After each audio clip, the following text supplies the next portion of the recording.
CRC 89.1 Radio y Cadena Radial Costarricense no se hacen responsables por las opiniones emitidas en este programa. Es tiempo de tender la red democrática y mostrar la Costa Rica del futuro hacia la cual debemos caminar. Con ustedes, Jonathan Prendas, aquí por CRC 89.1 Radio.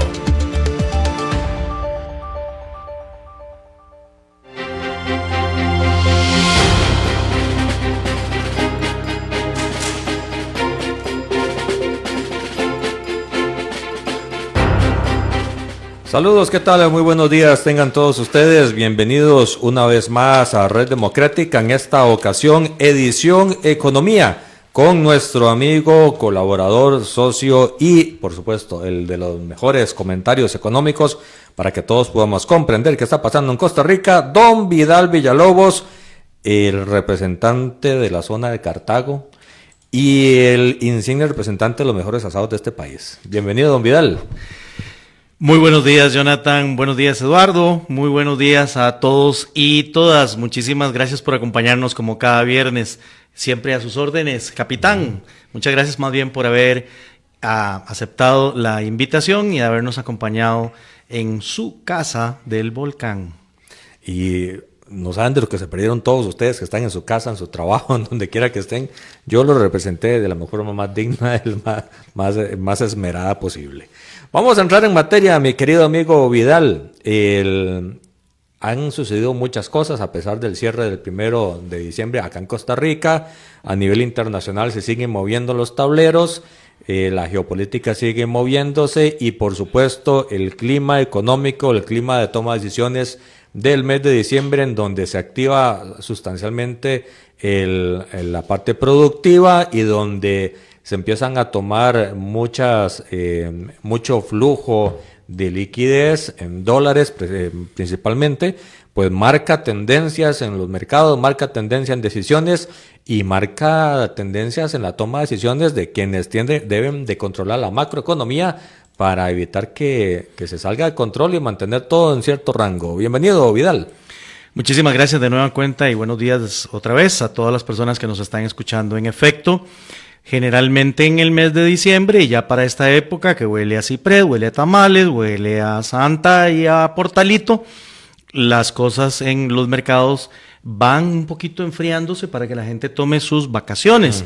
Y eso hace particularmente que el volumen de operaciones en el mercado recorte y que por lo tanto la formación de precios, que es un tema fundamental en los mercados, tenga que tener uno mucho cuidado. Por ejemplo, contrario a lo que está pasando, y lo vamos a analizar ahora más adelante, ¿sí? Pero generalmente en la última semana del año, Jonathan, el tipo de cambio sube. Y el tipo de cambio sube en esa última semana porque hay menos operadores, están de vacaciones. Todo está cerrado. Y entonces los poquitos dólares que hay empiezan a subir de precio. El tema del tipo de cambio lo vamos a tratar, por supuesto, con abundante comentario el día de hoy. Hay indicadores ya después de que el gobierno de Estados Unidos reabrió sus puertas, todo el mundo empezó a acomodarse, hay mucha información acumulada y que se necesita sacar a la luz, entre otras cosas porque la Reserva sigue tratando de acomodar sus números, la Fed siempre está generando las aproximaciones de lo que el mercado y lo que los sectores esperan. Y las bolsas de valores también siguen en su movimiento. ¿Cómo está comportándose Estados Unidos para entender el reflejo del dolor? Dirían los médicos, le duele de un lado, pero reacciona del otro. ¿Cómo estamos también acá en Costa Rica? Bueno, empecemos como siempre por hacer una referencia internacional. Luego vendremos a temas locales. Exacto. Y en el interín, como hemos acostumbrado a hacer en algunas otras oportunidades, estaremos poniendo las clases y hoy vamos a explicar un concepto que es un poquito denso, pero esperamos que lo podamos comprender de mejor manera. De eso tratará de hacerlo el profesor universitario. Vamos a ver yo siempre lo logra. Bueno, pues qué dicha, eso es una muy buena noticia y espero que las personas compartan el criterio, mi buen amigo Jonathan, que tiene realmente buen apetito, les puedo contar. Sí, siempre. Fue un digno representante en esas 6 horas, 7 horas de asado. Imposible no aprovechar semejante manjar. Bueno, empiezo contándoles que en este momento, en las bolsas de los Estados Unidos, estas se están moviendo marginalmente. Cuando decimos marginalmente es porque... Levemente. Sí. Exacto, no es un incremento trascendental importante. Por ejemplo, el Dow Jones está en este momento con un aumento del 0,34, el S&P 0,32, el Nasdaq 0,33. Esto es interesante porque los tres están tratando de recuperar niveles que habían alcanzado hace algunos días y que por estas situaciones que usted particularmente mencionó de las dudas del cierre del gobierno, pero tema también del cual vamos a volver a conversar, las dudas que hay sobre el sector de inteligencia artificial, siguen las que dudas. Sigue habiendo ahí trabajo, material, y la gente está preocupada si hay o no hay una burbuja. Lo cierto del caso es que todo parece indicar que cerraremos el año y abriremos el 2026 con ese tema en el tapete. El indicador del miedo está ligeramente al alza, pero está en 15.81, por debajo de 20, que es cuando empiezan a levantarse precisamente las alarmas. Y quería arrancar, Jonathan, amigos, haciendo comentario con relación al asunto de inteligencia artificial. Ya hemos hablado de que hay una gran cantidad de recursos que se están invirtiendo en el sector, que las empresas están dando resultados positivos, que están vendiendo chips, que están vendiendo servicios de inteligencia artificial, y que esto nos hace pensar de que no estamos en presencia del mismo evento que tuvimos en el año 2000, cuando reventó una burbuja llamada las .com, eran las empresas de internet en aquel momento, pero que en efecto cuando tenían que empezar a dar resultados no los dieron, y por lo tanto rompe la burbuja y entramos en una problemática. Pero quería adicionalmente mencionar detalles de lo que en estos últimos días he escuchado con relación a inteligencia artificial, y aquí me encantaría escuchar el comentario del capitán Prendas. Varias noticias que recogí. Una de ellas, resulta que ahora para la Navidad su hijo podría recibir el peluche que siempre quiso, el osito, el gatito o el conejito, pero potenciado con inteligencia artificial. ¿Y eso qué significa? Una interacción más amplia. Que ya no solamente la muñequita se mueve y asemeja los movimientos de manos, cabeza y piernas de un ser humano, sino que puede responder. Me pueden decir, bueno, ya hay muñequitos que tienen una grabación interna y la reproducen. Pero es a ciertos patrones de preguntas. Nada más, aquí va a haber interacción con el niño. Qué peligroso. Porque la inteligencia artificial... Qué bueno y qué peligroso. Le va a poder ayudar, le va a poder acompañar, todas esas cosas uno las ve positivas, pero también lo va a poder educar y va a poder orientar su forma de pensar. ¿Cierto o no, mi amigo? Es, por un lado, positivo, pero me inclino más por lo peligroso, porque se le entrega a una inteligencia que se alimenta a sí misma el crecimiento de los niños en función de los valores, en función de lo que es bueno y lo que es malo, en función de muchas cosas que son tan relativas y que dependen mucho del núcleo familiar, de la cultura, de la sociedad, del país, y me parece preocupante. Sin duda alguna. Por eso es que hay regulación ya caminando. En Europa hay regulación para inteligencia artificial. En las últimas horas Australia, por ejemplo, acordó no permitir que menores de 16 años tengan acceso a las redes. De hecho, aquí tengo una noticia. En Dinamarca también aprobaron una ley, menores de 15 años prohibido las redes sociales. Bueno, esas cosas nos tienen que hacer pensar. Sí, por algo lo están haciendo. Sin llegar a limitar libertades y la formación del carácter de las personas, la determinación que tienen los niños. Creo que sí tenemos una responsabilidad como padres de al menos echarle una revisada a este tema y pensarlo 2 veces. Y no regalar por regalar. Porque qué lindo muñequito que habla con el chiquito. Vamos más a fondo. Sí, porque si lo que ya tiene el peluche es incorporado una interfase para que simplemente con internet se conecte a una inteligencia artificial que le pueda responder al niño cosas que él esté preguntando. Cuánta población hay en el mundo, cuánto mide el planeta, cuánto pesa, no sé, cualquier cosa de esas, ¿verdad? Pero también lo preocupante es que la inteligencia artificial, al ir interactuando con cada uno de nosotros, a mí me pasa, por ejemplo, en las que yo utilizo, que cuando entro al día siguiente a la inteligencia artificial, ella me responde, hola Vidal, ¿cómo ha estado tu día? Le hago una pregunta y me dice, me la rebalancea y me dice, como especialista en economía en Costa Rica, o sea, él ya sabe quién sos. Exactamente. Entonces, si al niño le pregunta a la inteligencia artificial, ¿cómo te sientes? Y el niño empieza a responderle, ¿cuáles van a ser las contrarrespuestas de la inteligencia artificial? ¿Hacia qué va orientada la respuesta? Y eso es, insisto, peligroso, no facilita la vida de los papás, al contrario, puede generar una bola de nieve que se nos puede venir encima. Muy bien, voy a pasar a dos cosas más de inteligencia artificial de estos reportes de esta última semana. Hay aplicaciones de inteligencia artificial que están pudiendo procesar informes de manera impresionante. Nosotros la hemos utilizado, por ejemplo, para valorar ofertas de proveedores y le damos a la inteligencia artificial los parámetros de evaluación y nos sugiere una calificación para un proveedor en particular y nos dice las razones por las cuales tenemos que inclinarnos por esa. Esa la hemos hecho. Aquí y fuera del país. En El Salvador hicimos un ejercicio al respecto. Contaban los especialistas que a una inteligencia artificial especializada en medicina, Jonathan y amigos, le dieron los últimos 500 reportes más actualizados, más profesionales sobre cáncer. Y le pidieron que diera algunas recomendaciones al respecto. Por supuesto que el prompt, que es la instrucción que se le da a la inteligencia artificial, es crucial aquí. La sorpresa de los investigadores es que la base de muchas medicinas es la combinación de proteínas. Y sugirió una combinación que no se les había ocurrido. Y entonces los investigadores dijeron, dimos un salto de calidad, porque nos economizamos varios años de investigación gracias a la inteligencia artificial. Es que por eso, las cosas son buenas si se usan bien. En buena hora. Y dijeron entonces que si continúan con esa dinámica, estamos más cerca de encontrar una cura para el cáncer.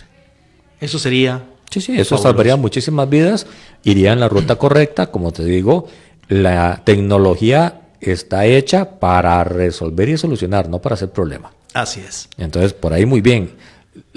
¿Por qué, Vidal, se cree todavía que hay una sospecha de burbuja en el tema de la inteligencia artificial, de la parte de IA? Sí, déjame cerrar nada más con el otro tema y retomo okay. esto tuyo, ¿verdad? Dale. Para explicar qué es la relación que hay en el mercado y lo que técnicamente se llama Price Earning PE. El otro tema que les traía, que también es fascinante escucharlo y meditarlo, es que hay inteligencia artificial que está trabajando en evitar el deterioro celular del cuerpo humano. Evitar el envejecimiento. Lo retrasa, al menos. De tal manera que los investigadores concluyen, mi amigo Jonathan, que una próxima generación del futuro muy pronto tendrá una expectativa de vida de 120 años. ¿Qué le parece? Mientras que haya calidad en la salud y haya calidad de vida, que sean los años que Dios quiera. 120 años sería el promedio de expectativa de vida para las generaciones, gracias a estos aportes de la inteligencia artificial. Habrá que darles de comer y habrá que sostenerlos en una jubilación. Hablando de los dolores de cabeza de las pensiones. Todos los retos que podemos tener. Bien. Es que una buena noticia viene siempre ligada con un dominó que termina del otro lado. Así es. Bueno, y por eso es que hay que analizar la información. Vamos a la consulta. Entonces entramos a clase. Sí, vámonos. PE, que es el Price Earning. En las bolsas se valoran una serie de elementos para saber si una empresa tiene una salud financiera. Es como ir al médico y nos hacen una serie de exámenes. No con un solo examen el médico toma una decisión de qué es su dolencia y menos aún cómo lo va a tratar. Así es. El PI es uno de los que se utilizan en este caso. ¿Y qué es? Es comparar el precio que se está pagando por una empresa contra las ganancias que la empresa promete entregar en el futuro. Entonces, el precio se divide entre las ganancias y da como una especie de cuántos años me tengo que esperar a recuperar el precio de la acción. Déjenme contarles que, por ejemplo, una de las empresas que más ha llamado la atención y que desató esta situación de las dudas de la burbuja es una empresa dedicada también al tema de la inteligencia artificial. Se llama Palantir Technologies. Se dedica al desarrollo de software para facilitar investigaciones y operaciones antiterroristas. La empresa cotiza a $179.17 en este momento en la bolsa de los Estados Unidos. Pero ¿cuál es el PE? El normal en el mercado anda entre 28 y 29. Eso quiere decir que en todas las del S&P 500, que hay 500 acciones, en promedio esperas 28 años para hacer la recuperación de tu inversión y a partir de ahí empiezas ya a tener una ganancia.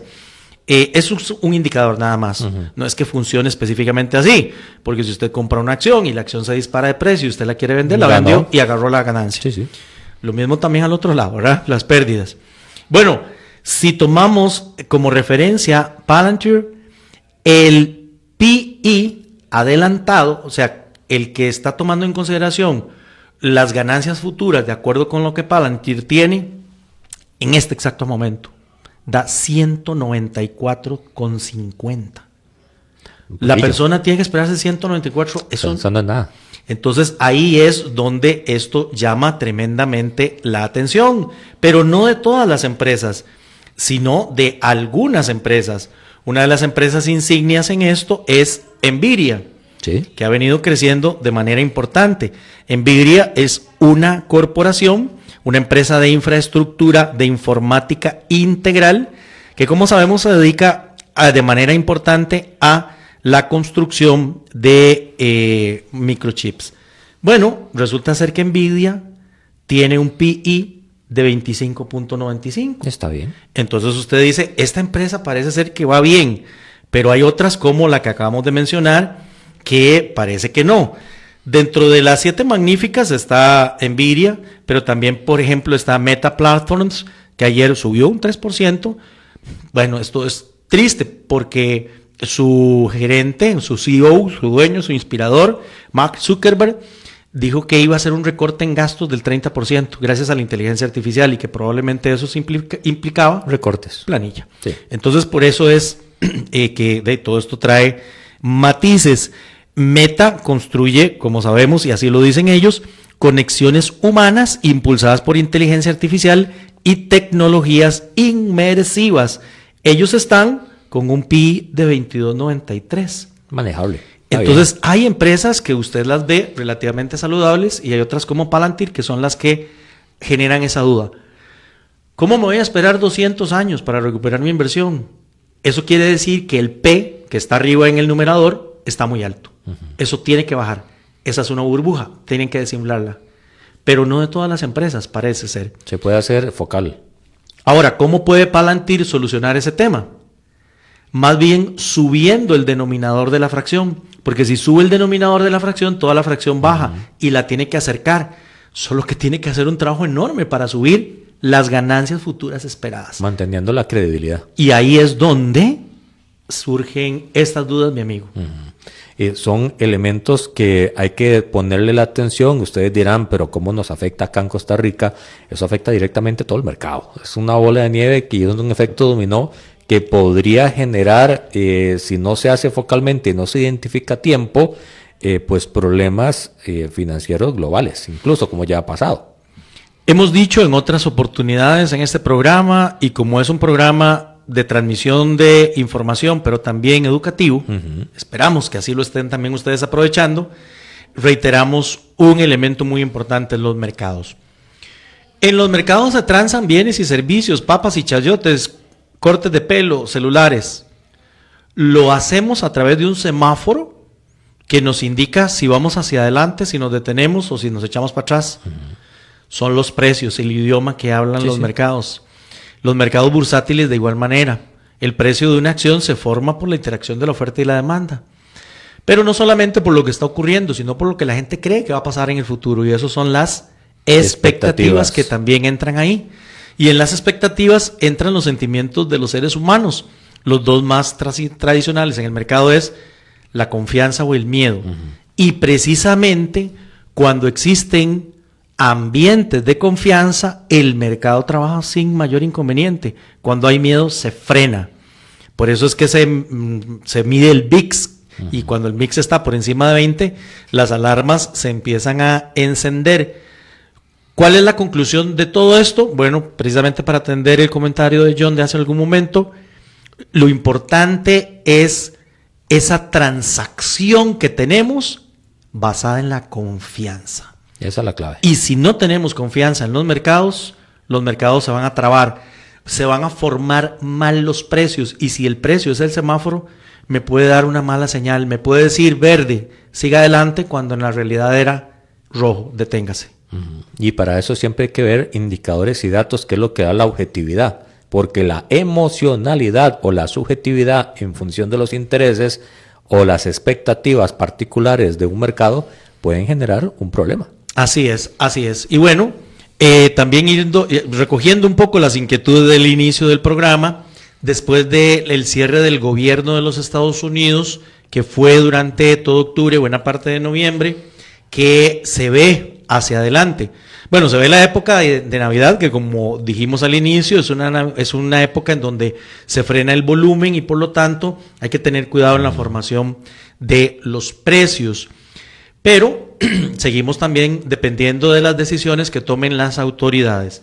El próximo viernes, Dios mediante, el 12 de diciembre, estaremos dando cuenta de la decisión de la Reserva Federal, que la tiene que tomar el día 10. Miércoles. El miércoles 10 tiene que tomar la determinación. El mercado está apostando precisamente a que la Reserva Federal haga un recorte de 25 puntos básicos en la tasa de interés. Y como lo acabas de mencionar hace un momento atrás, en economía, si se mueve algo por un lado, en el otro hay un reflejo. Y las tasas de interés de los Estados Unidos marcan también el comportamiento de las tasas de interés en el resto del mundo.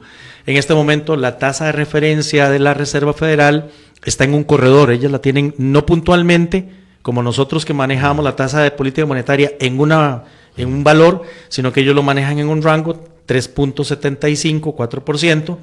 Se espera por parte del mercado que baje a 3.50, 3.75, y las apuestas del mercado están en 87.2%. Ya han sostenido. Sí, si no hace la Reserva Federal el movimiento, más bien le va a generar dudas al mercado. ¿Y cuál puede ser el efecto? El efecto va a ser, en primera instancia, que los analistas digan, la Reserva Federal sabe algo que nosotros no, y por eso no quiso rebajar las tasas. Allá es muy serio. Allá la expectativa tiene que ir acompañada de obra. Así es, y los mercados ya han hecho lo propio. La tasa del Tesoro de 10 años, que arrancó el año en 4.75, anda en 4.10. Entonces sí, el mercado lo que sí está es esperando una rebaja en la tasa. Vidal, si se cumpliera ese escenario de no baja, el mercado dice algo está pasando y no lo sabemos, ¿cuáles son los efectos inmediatos a esa duda? En primera instancia, vamos a ver una venta de activos importante, porque la gente ha tomado posición en bonos o en acciones con una expectativa, lo que decíamos hace un momento atrás, con una determinada expectativa de que las tasas, por ejemplo, van a bajar. Un ejemplo muy sencillo. Vamos a revisar, por ejemplo, cómo está el precio del oro hoy en los mercados. El oro es un activo refugio. Sí. Cuando la gente tiene miedo, se refugia en oro. Pero cuando las tasas de interés se espera que bajen, el oro no te genera ninguna rentabilidad, no te da una tasa de interés. Pero como las tasas van a bajar en el pasado, ya no hay tanta competencia. Entonces la gente invierte en oro.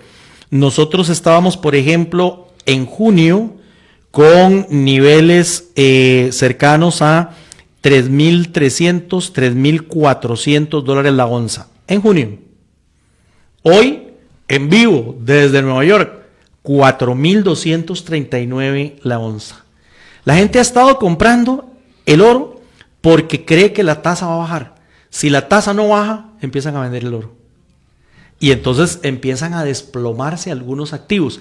Si el contagio es importante, toda la bolsa va a sufrir.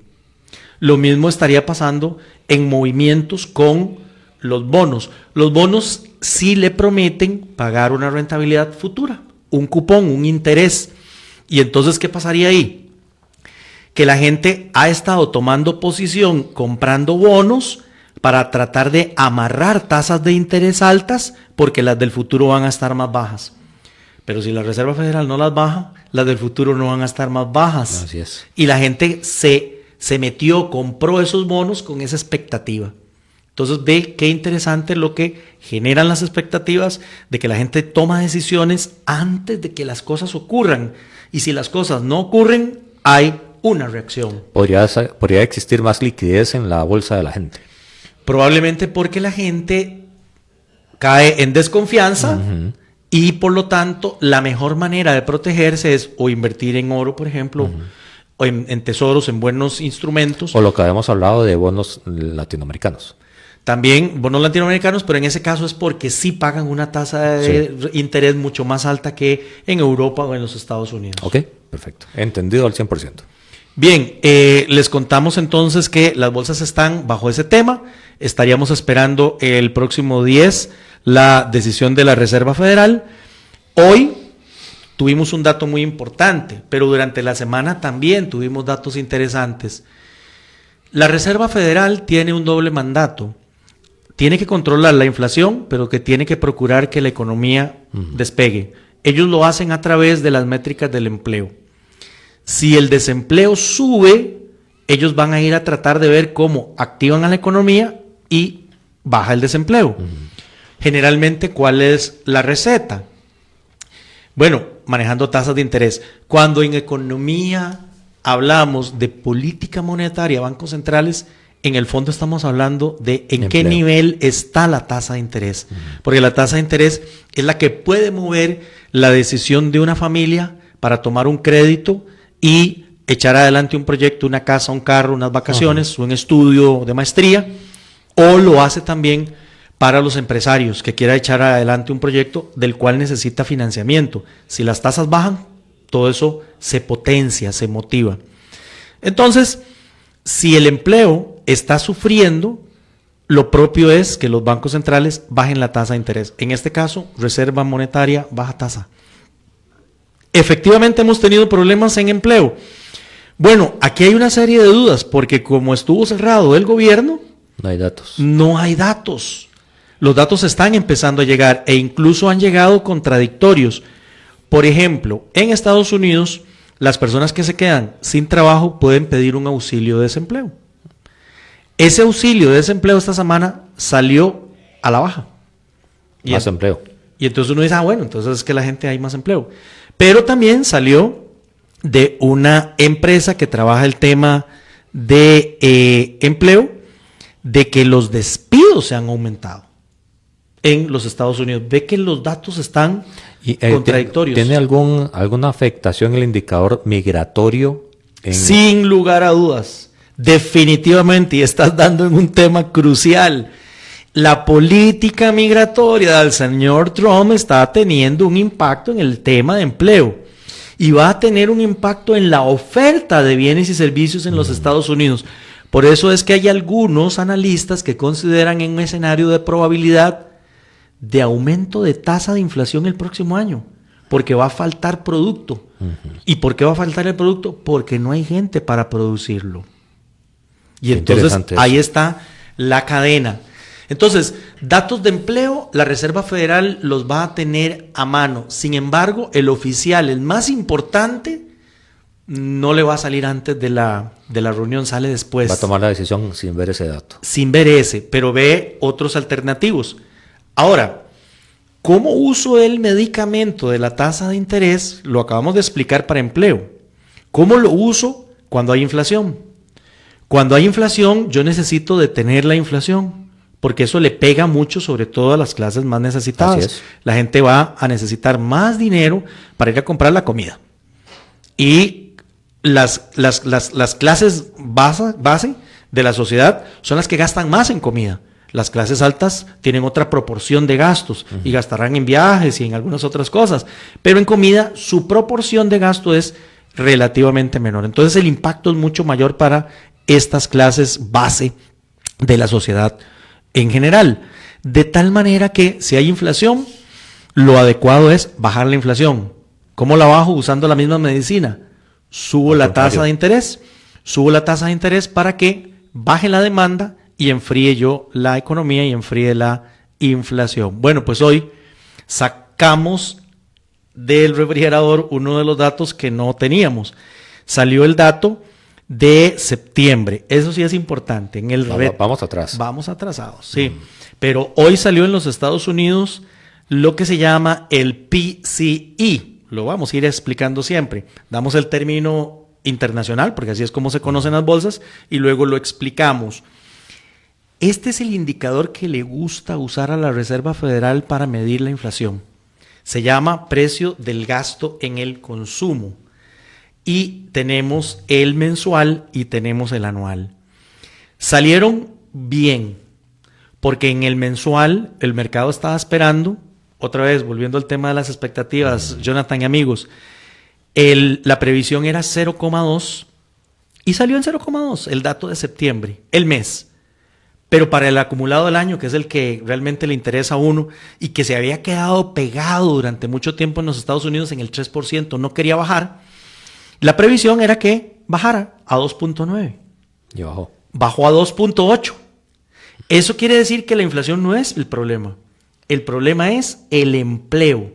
Y sin duda alguna, ese va a ser el tema que va a estar en la mesa de discusión por parte de los señores, los 12 gobernadores que tienen que tomar la decisión el próximo miércoles. Ambientado a Costa Rica, y voy a hacer un paréntesis para que me la respondas cuando lleguemos aquí al país con el análisis de siempre. Si la inflación está como la tiene Costa Rica y el empleo está en la proporción fuerza laboral ocupada y desocupada, la gente está percibiendo costos más altos, está consumiendo menos o está gastando menos. La relación para entender por qué la gente con una inflación flat o negativa le cuesta consumir más en estas clases base es porque no necesariamente estamos atendiendo bien el empleo, sino que estamos viendo el empleo dentro de la población ocupada y estamos descuidando el 46% o el 40% y el resto por ciento de la gente que está desocupada o en la informalidad. ¿Tiene alguna relación ese principio que estás explicando para efectos de Estados Unidos a lo que pasa acá en el país? Sin lugar a dudas. También nosotros tenemos unas relaciones similares entre inflación y empleo. De hecho, hay modelos y teorías de un intercambio precisamente entre tasa de desempleo e inflación. Hay abundante teoría, pero también hay en la práctica efectos. Entonces, con todo gusto, ahora, si te parece, cuando entremos al capítulo Costa Rica, ahondamos en ese tema. Pero ya fuimos un momentito a clases para atender tu inquietud del PE, del Price Earning, pero yo quiero detenerme un momento para explicar por qué es que la Reserva Federal usa a este indicador de gasto del consumo como su preferido para darle seguimiento a la inflación. En los Estados Unidos hay dos medidas oficiales de inflación que se utilizan para evaluar precisamente el comportamiento de los precios. El IPC, índice de precios al consumo, y el PCE, índice de gasto de consumo personal, que es el que acabamos de referenciar y salió hoy. Diferencias. Bueno, desde quien lo elabora, el índice de precios al consumo lo elabora la Oficina de Estadísticas Laborales, mientras que el PCE lo hace una oficina que se llama de Análisis Económico. Usa datos del PIB y otras fuentes. Entonces, ahí tenemos una diferencia importante. ¿Por qué la diferencia de la fuente es importante? Por la forma como toman los datos. El índice de precios al consumo proviene de encuestas directas a los consumidores, mientras que el del gasto, el preferido de la Reserva Federal, usa datos empresariales y saca la información de las cuentas nacionales. No le hace encuesta a nadie. El índice de precios al consumidor mide nada más el consumo de hogares urbanos. Por eso es que no le gusta a la Reserva Federal, porque solo los urbanos se toman. Mientras que el del gasto a los hogares toma en consideración urbanos y rurales, y también toma en consideración no solamente el pago que hacen las personas en comprar una canasta de bienes y servicios, que es lo que hace regularmente el índice de precios al consumidor, sino que la gente también, por ejemplo, tiene que erogar plata para pagar impuestos, sí, para pagar seguros, para pagar intereses. Y eso sí lo toma en consideración el otro índice, el que le gusta a la Reserva Federal. La metodología del índice de precios al consumo usa una canasta fija, pero que la van actualizando periódicamente. Y el otro tema es que como el gasto al consumo lo toman de cuentas nacionales que todos los meses están ahí vivas y cambiando, es una ponderación variable, es viva, no está tan tiesa, por decirlo de alguna manera. Aunque en este caso también las valoraciones del Producto Interno Bruto son ajustadas trimestralmente. Pero al salir de las cuentas reales de la economía, son cuentas mucho más vivas. El IPC generalmente tiene una composición donde le da un peso muy importante a vivienda, transporte y alimentos, mientras que el del gasto le da menos peso a vivienda, pero le da mayor peso, por ejemplo, a otras cosas como la atención médica, el pago de seguros. Más de la vida diaria. Exacto, y por eso es que a la Reserva Federal le gusta un poco más esto. Ahora, el índice de precios al consumo, como tiene una canasta y en esa canasta hay cosas que son muy volátiles, que se mueven mucho en el mercado, como por ejemplo, si se movió el precio del petróleo, se movió la gasolina y la energía, o los alimentos cíclicamente se pueden ver afectados, sí. Eso sí lo tiene más reflejado el índice de precio al consumo. Pero es un problema, porque te genera mucha volatilidad en temas que pueden ser inestable, coyunturales. Sí. El índice de precios al gasto es mucho más estable, tiene mayor cobertura y las ponderaciones son más flexibles. De tal manera que, por esas razones, es que la Reserva Federal prefiere este indicador. Y cerramos la clasecita de hoy con ese tema. No, y es importante entenderlo porque las mediciones nos generan la proyección de los intereses en función del comportamiento de la gente. A ver, las decisiones se toman en función de lo que estamos haciendo todos en el nivel más amplio y general posible, y no en aspectos en donde la volatilidad estacional o coyuntural puede jugarnos malas pasadas. Así es, así es. Y ya nos vamos acercando al cierre de la parte internacional, sí, para entrar a hacer conversación del tema local, que por ahora y por la importancia que tiene, John, he escogido uno. Adelante. Y ahora lo vamos a ver. Nada más cierro contándoles para referencia de este ambiente, de esta plataforma de decisión de la Reserva Federal, que esta semana tuvimos el dato del índice de gerentes de compra manufacturero. ¿Qué es eso? Le hacen una encuesta a los gerentes de compra y si los gerentes de compra dicen yo voy a comprar más en el futuro, la cosa va a estar bien. Uh-huh. Se esperaba, este es un indicador que se mueve, lo podemos explicar en otra oportunidad, de 50 para abajo, de 50 para arriba. De 50 para abajo la cosa se está poniendo fea.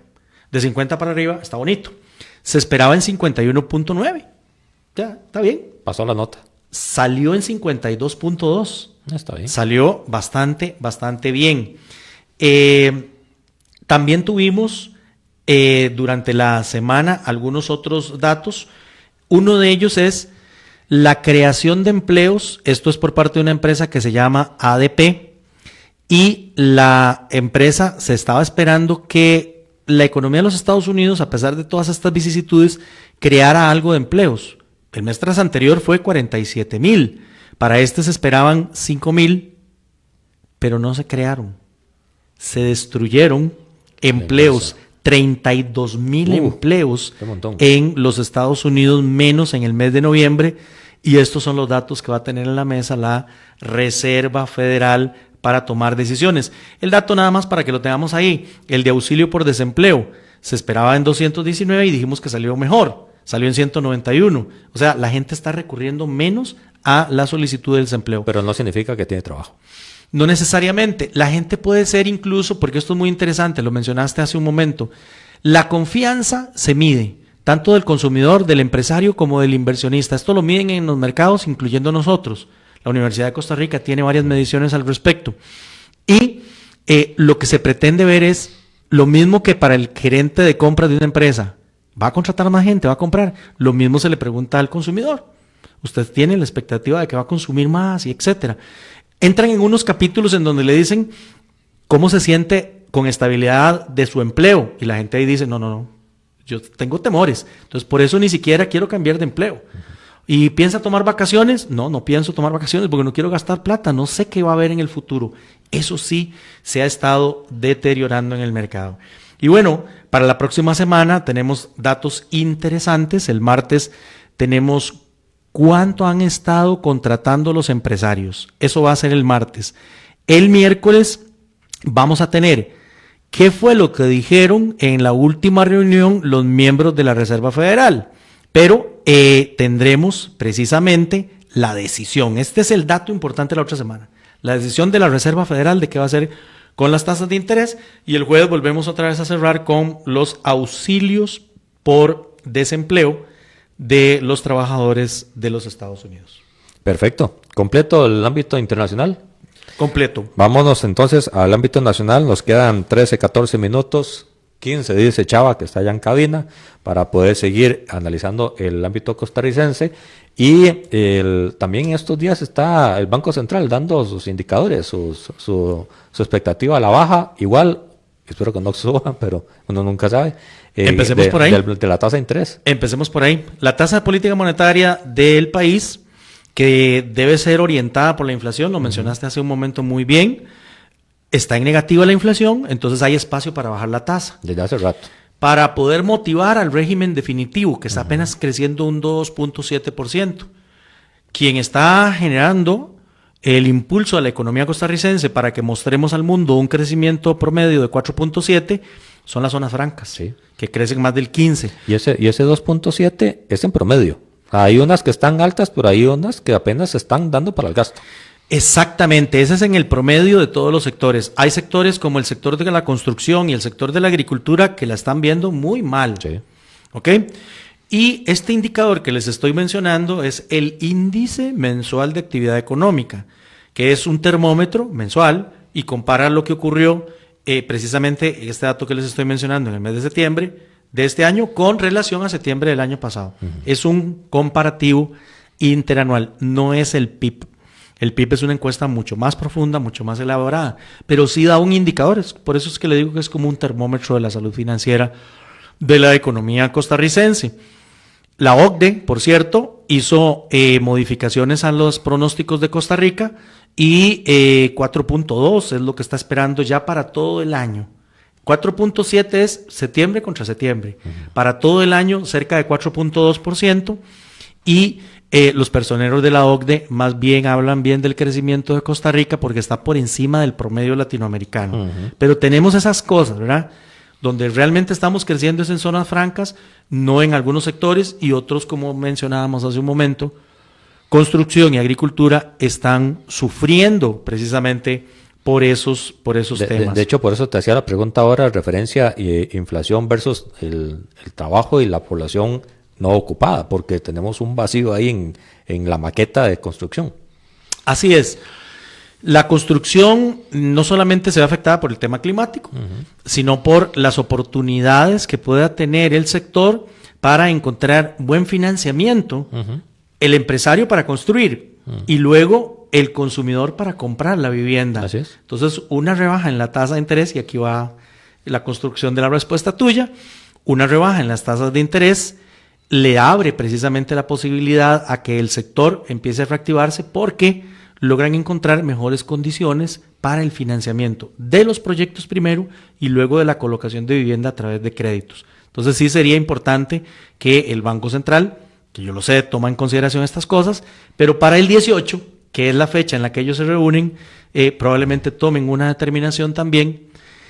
Mi tesis es de que sí, la Reserva Federal se mueve, ellos también probablemente se van a mover un poquito en cuanto a la tasa de política monetaria, que en este momento está en un 3.50, esperaríamos tal vez a un 3.25 para tratar de estimular un poco más a la economía de ese sector que hemos dicho que es el definitivo, que genera mucho empleo, pero que es donde se generan los impuestos de este país también y se financia al gobierno. Bien, nos quedan menos minutos para hablar del tema importante de los últimos días que nos han estado consultando, y ahí hay algunas referencias en prensa de opiniones que hemos dado al respecto.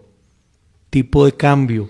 El dolor de cabeza de todo el mundo, o la sorpresa, o el descanso de muchos también. Así es, así es.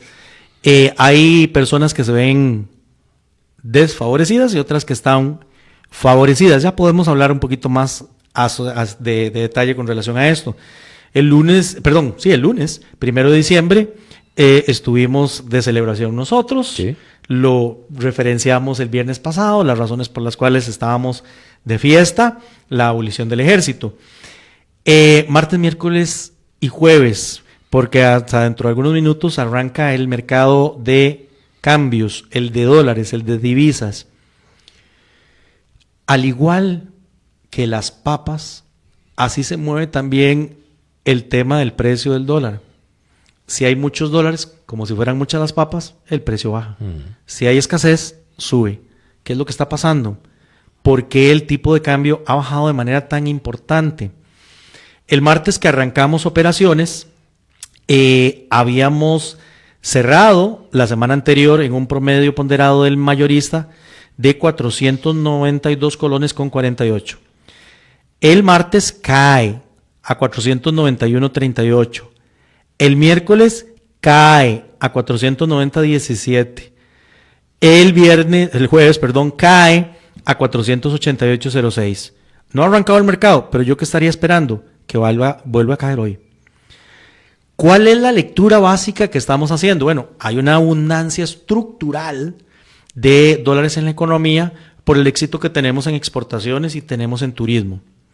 También atracción de inversión extranjera directa y los recursos que puede traer el gobierno desde afuera. Pero en este momento hay un tema ya no tanto estructural, sino coyuntural. Y es que muchas empresas, incluyendo la gran cantidad de empresas nuevas que han llegado en los últimos años al país en zonas francas, traen dólares para cambiarlos y pagar los aguinaldos. En teoría, la próxima semana debería estabilizarse. Así es. Y en teoría, ahorita el que tiene plata podría comprar dólares para esperar que suba y tener una ganancia. Bueno, podemos hacer una combinación de aguinaldo y de compra de dólares. Y de inversión, sí. La semana pasada cerramos el programa haciendo algunas recomendaciones para el uso del aguinaldo. Sí. Una buena noticia podría ser eso, o una buena decisión. ¿Qué hago yo con los aguinaldos? Si usted puede hacer un ahorro y tiene que enfrentar compra de dólares en el próximo año para pagar la casa, para pagar el carro, compre hoy. Compre ya. Y ya el lunes está tarde, el martes ya ni lo vuelva a ver. Sí, tendremos que esperar el dato del día de hoy, pero déjenme darles algunos datos de análisis que construimos precisamente para el programa. El día 2 de diciembre, martes, el mercado mayorista operó 87.7 millones. Lo normal son 30-40. Vean que hay mucho más. 50 millones más. Por ese fenómeno que estamos observando, ¿verdad? A esto se agrega también de el asunto de que hay que pagar impuestos. Entonces también algunos adelantan. Y cuando el mercado ve que el tipo de cambio se está cayendo y que yo tengo que cambiar dólares dentro de 15 días, ¿qué hago? Mejor los cambio ya, porque dentro de 15 días va a valer menos. Y no necesariamente eso es así, porque tal vez dentro de 15 días hay menos dólares en el mercado y vuelve a subir el tipo de cambio. Expectativas. Pero es el tema de la expectativa. Entonces, de esos 87.7 millones, el Banco Central, para evitar que cayera más el tipo de cambio, compró 55 millones. Lo que representa, y este es el dato crucial que quiero transmitirles, que el martes el banco entró a estabilizar mercado comprando el 63.7% de lo que se está operando en el mercado mayorista. Si no hubiera entrado, el dólar hubiera bajado muchísimo Por supuesto que sí. El miércoles 3 de diciembre, el volumen transado del Monex subió a 111.1 millones. Todavía mucho más gente cambiando dólares. El banco compra 60. Pero aquí están los números relativos que son los interesantes también de revisar.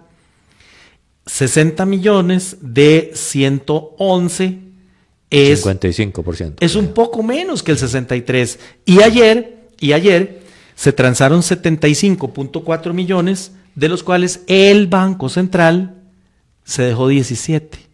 20%. El 22.5%. ¿Cuál es la tesis? Tendremos que esperar hoy. Hoy va a bajar. Hoy va a haber quizás incluso menos volumen, porque ya la gente ya cambió lo que tenía que tiene el cambiar. aguinaldo en la bolsa, ¿verdad? Entonces, habrá menos volumen. Probablemente entonces el Banco Central entra a comprar menos y va a hacer la proporción menos que el 20%. Uh-huh. ¿Qué significa esto? Que el banco esté trabajando porcentualmente menos en el mercado. Que el resto del mercado se está equilibrando. Esa sobreoferta de tipo de cambio o de dólares que vimos y que obligó al tipo de cambio a bajar, se estaría neutralizando. Y la tesis es que, pasada esta situación, la otra semana empezaremos a verlo, lo comentaremos Dios mediante de hoy en 8, estaremos viendo un mercado más equilibrado y probablemente regresando al corredor que naturalmente estuvimos en los últimos meses de 500, 510. Bueno, perfecto, eso es parte de la explicación, muy importante, todo tiene una lógica, ahí sigue en el ambiente de analistas, he visto el tema del Banco Central, que sigue sin explicar necesariamente qué significan los varios a nivel del flujo de dólares. Y eso genera incertidumbre o genera algún tipo de desconfianza, y es parte de lo que a futuro podemos ir también desmenuzando acá en el programa para poder darle un contexto al texto. Así es, mi amigo, así es. ¿Algo más que se nos quede, don Vidal? Bueno, por lo pronto, la próxima semana, reiterar que vamos a tener dos datos muy importantes, uno en Estados Unidos, la Reserva Federal, la siguiente semana le toca al Banco Central de Costa Rica, y reiteramos entonces nuestra recomendación, porque estamos cerrando hablando del aguinaldo, ¿sí?, y lo que está provocando en el tipo de cambio. Aprovéchelo.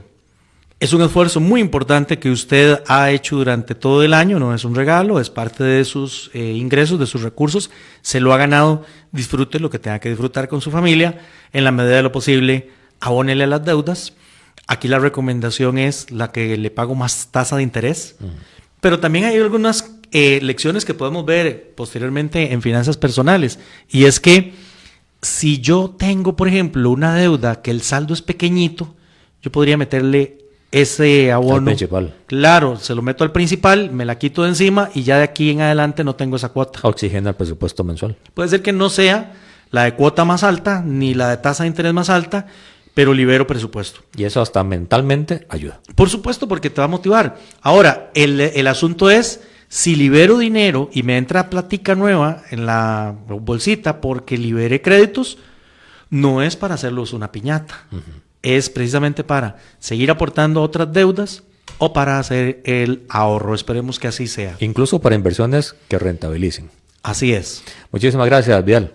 Gracias a todos por escucharnos como siempre. Les esperamos Dios mediante la próxima semana. Que disfruten el fin de semana y desde el fondo del corazón, un abrazo de colección. Saludos a todos, Dios los bendiga este fin de semana. Gracias a Chava allá en cabina que siempre nos asiste y nos ayuda. El próximo lunes, lunes de análisis político, martes hay candidato presidencial, el jueves también, y volvemos el miércoles con Víctor Borges y el viernes con Vidal Villalobos.